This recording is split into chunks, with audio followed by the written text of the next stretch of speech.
Bienvenue encore. Dans la vidéo précédente, nous avons vu les effets spéciaux à travers le Post-Processing Stack sur Unity.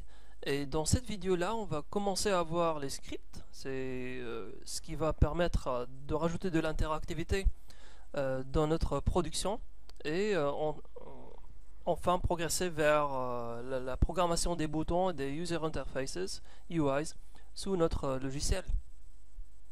Alors ce que vous voyez là, c'est un exemple de script qui permet en fait de réaliser un comportement donné. Euh, alors les scripts, en fait, comment on pourrait les créer sous Unity? Tout d'abord, il faut être organisé sous Assets.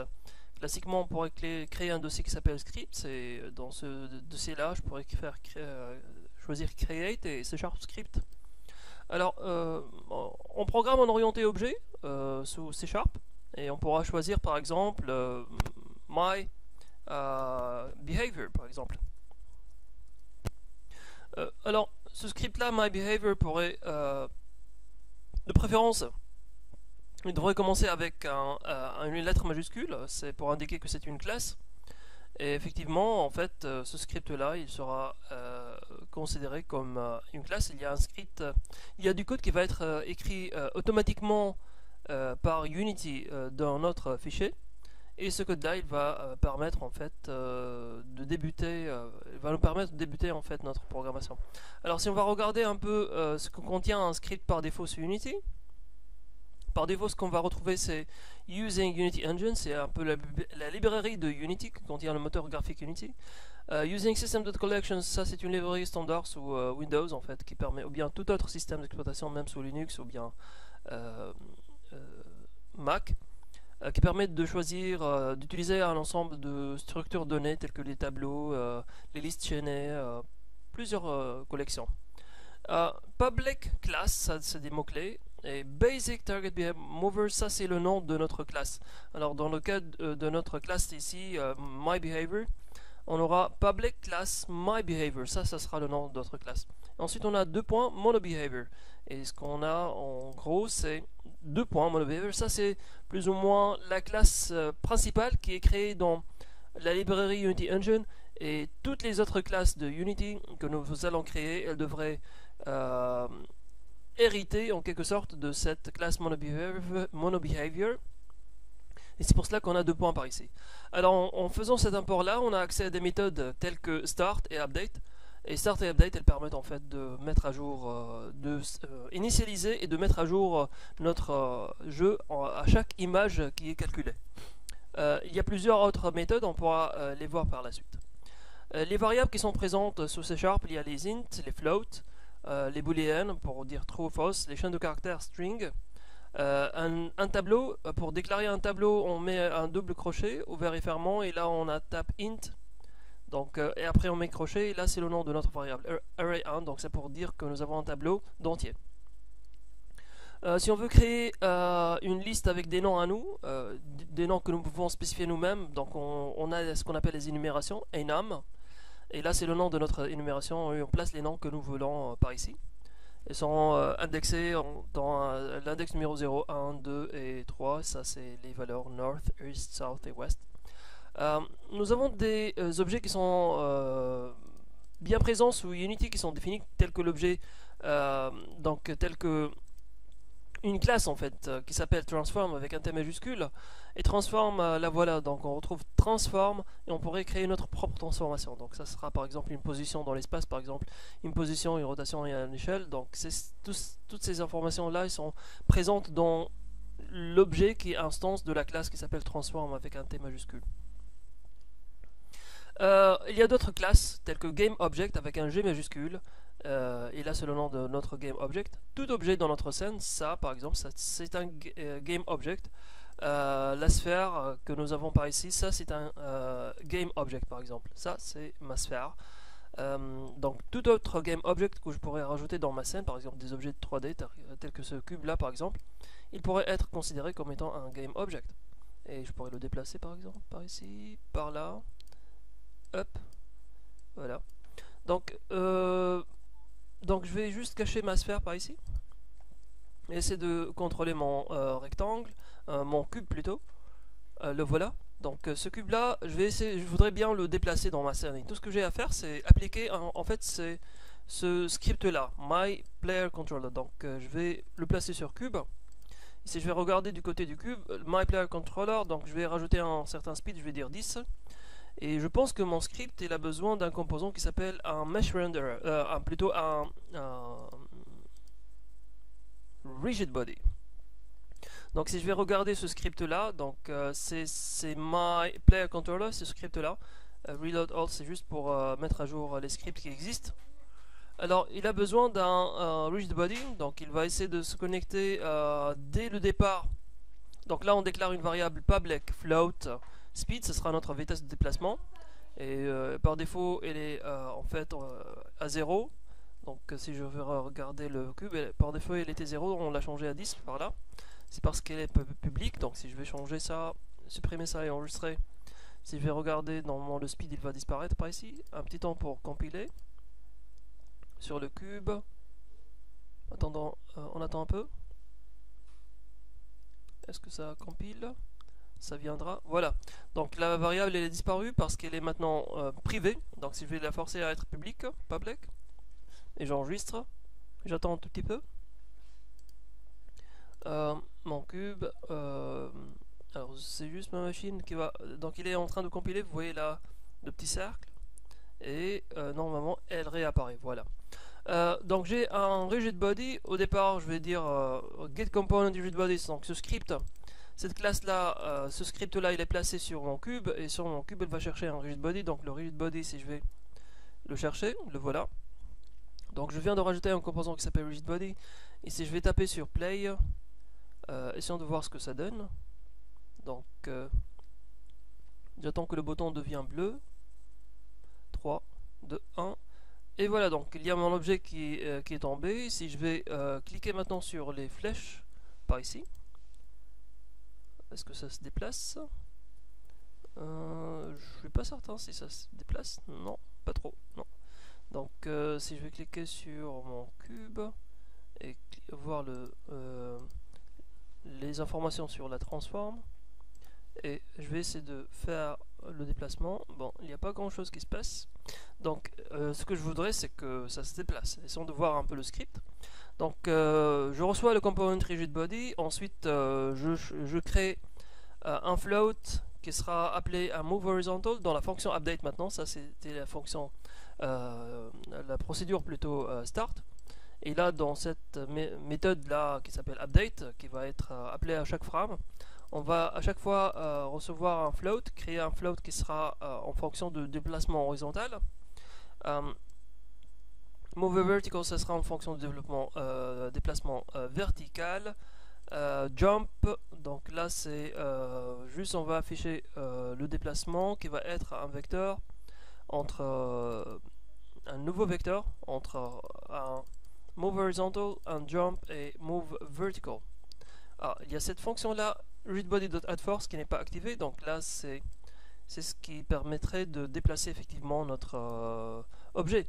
Donc essayons de voir maintenant, si je vais taper sur play,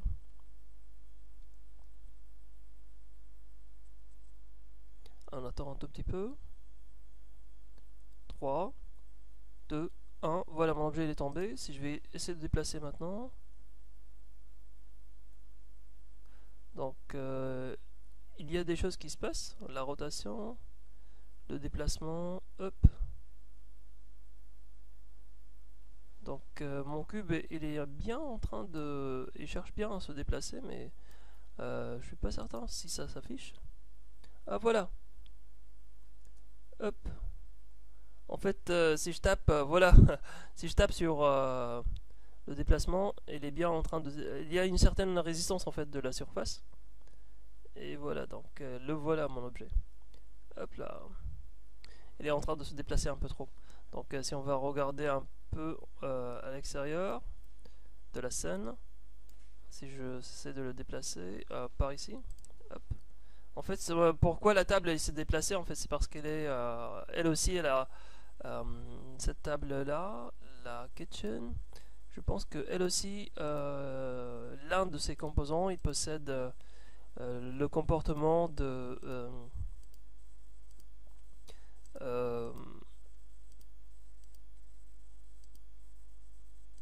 il possède ce script là en fait.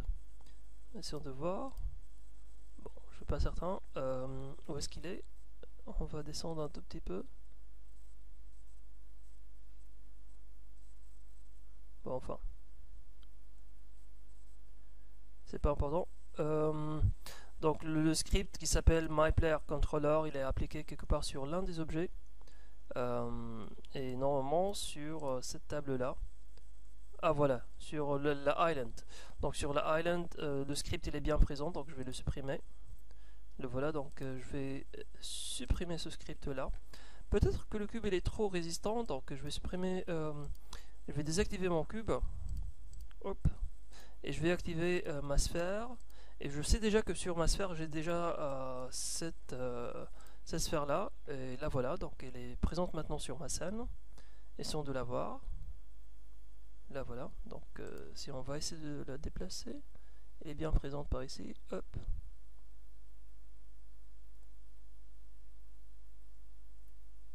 Donc elle vient de sortir de ma scène, mais je sais déjà qu'elle est bien présente, donc si je vais essayer de la remettre.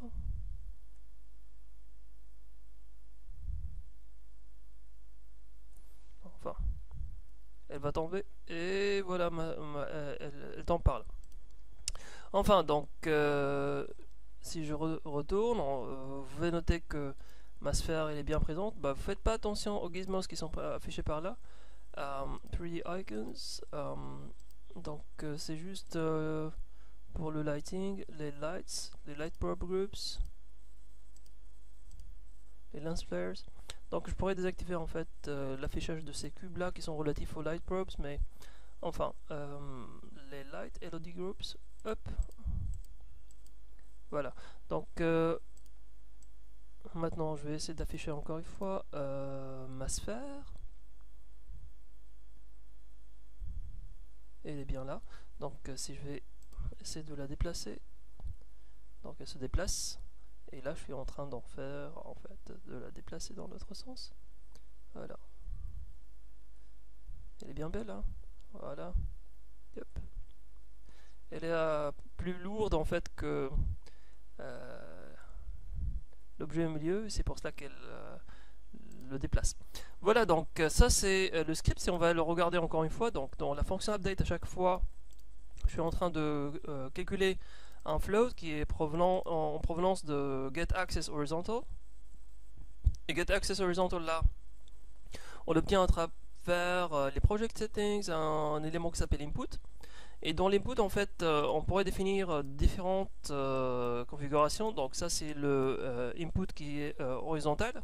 Et pourquoi on le crée, en fait, c'est juste pour avoir une saisie fusionnée pour différents inputs, y compris le clavier, la souris, le gamepad, ou bien l'écran du téléphone, si on va déplacer sur l'écran. Et en fait, il suffit d'indiquer qu'on va passer sur l'axe horizontal pour que ce même script là il soit actif sur différents supports, y compris l'écran du téléphone, le PC et autres. Et donc on sait qu'on va se déplacer sur l'axe horizontal, on sait qu'on va se déplacer avec l'axe vertical. Dans le cas du PC, on a les touches left right, on pourrait aussi utiliser les touches AD. Et on pourrait choisir key au mouse button ou bien un joystick. On pourrait spécifier un peu c'est quoi le type d'entrée. Et ça c'est l'axe X. Il y a différents axes. Et là c'est par exemple les informations. L'axe vertical, là c'est le nom. Vertical, c'est ce qu'on retrouve par ici sur l'autre valeur. Ça sera une valeur entre -1 et 1. Et la même chose elle est pour l'axe jump. Donc il y a une valeur qui s'appelle jump. Donc vous pouvez noter qu'il y a fire 1. Par exemple, c'est le left control. Si on va passer vers jump, la touche pour jump c'est space. C'est ce que j'étais en train de cliquer, d'utiliser à l'instant. Et voilà, donc il y a plusieurs autres inputs tels que mouse, le déplacement de la souris sur l'axe X, Y, etc. Donc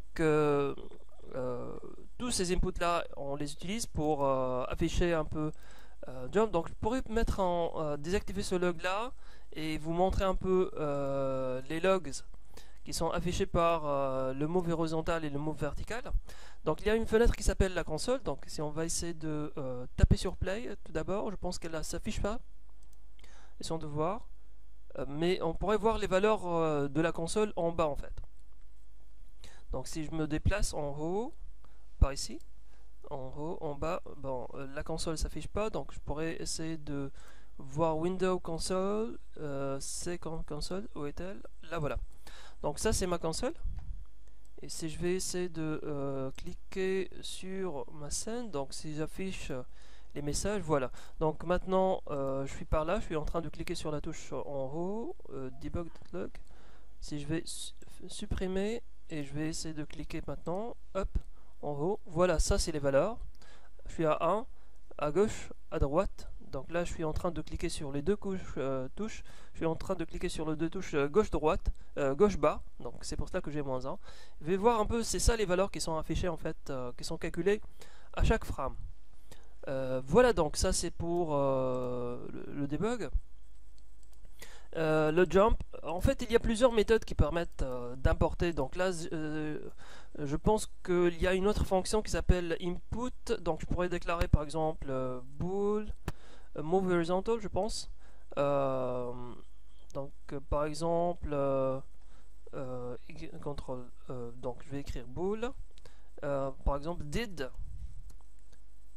move horizontally, I would say. Donc je vais déclarer une variable qui s'appelle did move horizontally et je vais dire par exemple bien ça sera notre jump par exemple.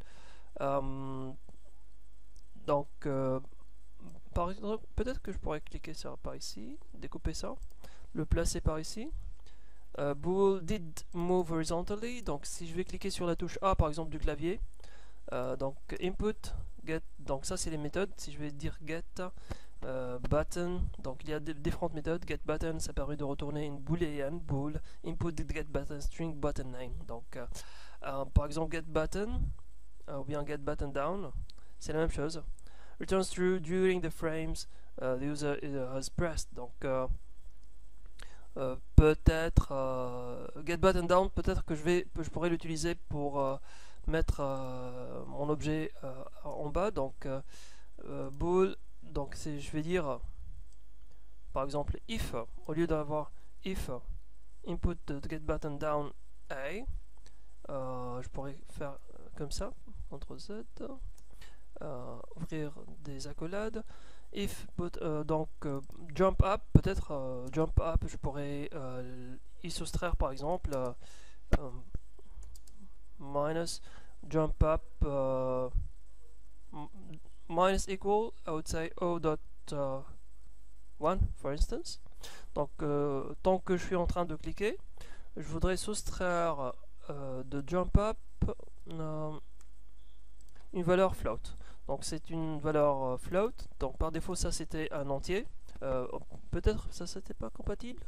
C'est quoi l'erreur qui est affichée? Double, donc ça c'est un double, cannot implicitly convert double to float. Donc je vais le forcer à être float, et il suffit de le faire avec la touche, la lettre F après.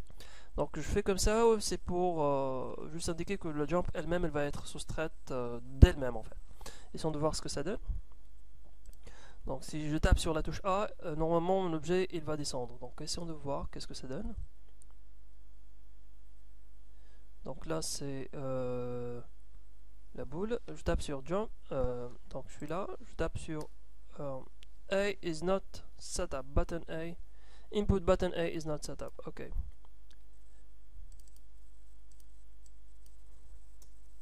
Donc je vais dire keycode dot A.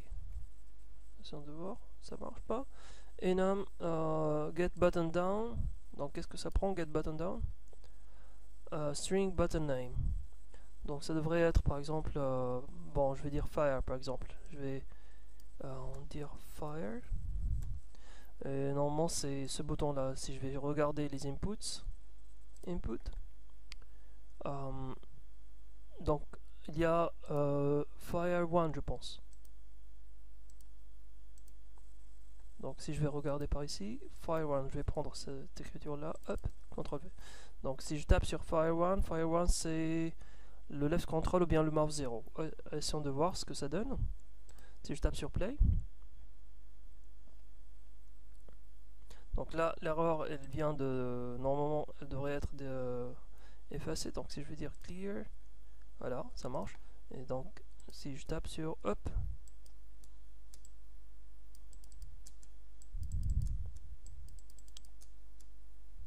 donc ça se descend lentement. Et normalement, en fait, il y a la valeur qui devrait être plus forte. Bon, peut-être que je vais dire double minus 09, CTRL S, essayons de voir.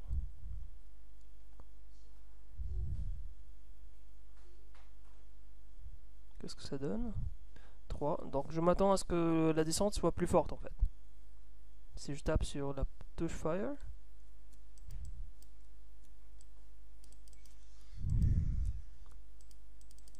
bon, enfin. Donc là, c'était un exemple de démonstration, mais peut-être que c'est pas la meilleure des démonstrations, mais enfin, là, vous avez une idée sur la possibilité de déplacer des objets à travers les touches du clavier. Voilà, donc ça, c'était l'objectif. C'était notre première découverte des scripts sous Unity.